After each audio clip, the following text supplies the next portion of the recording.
ඔයාගේ කිසිම වැරැද්දක් නැතුව ඔයාට අපහාස ගැරහිලි ලෝකෙන් එන්න පුළුවන්.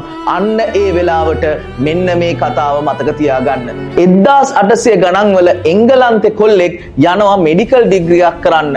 මේ කාලේ ඔපරේෂන් කරනකොට මිනිස්සුන්ව සිහි නැති කරන බෙහෙත් හොයාගෙන නැහැ. ඒක හින්දා ඔපරේෂන් කරනවා බලන් ඉන්න බැරිම තැන මේ කොල්ලා ඩිග්‍රිය අතහැරලා ගෙදර එනවා. එයාගේ තාත්තා එයාට හොඳටම බයිනවා. උඹ පවුලට අවනම්බුවක් ගෙනාවා, අපේ ගෞරවය සම්පූර්ණම කෙලසුවා කියලා.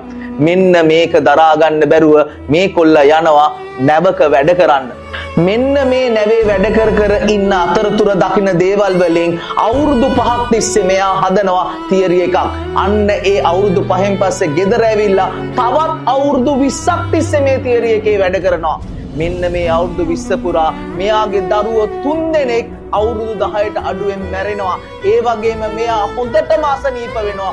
මේ කඩන් වැටීම්, බිද වැටීම් ඔක්කොමත් එක්ක මේ මිනිස්සයා අවුරුදු 25ක් තිස්සේ වැඩ කරපු තියරි එක 1859 නොවැම්බර් 24 වෙනිදා පොතක් විදිහට එළියට දානවා.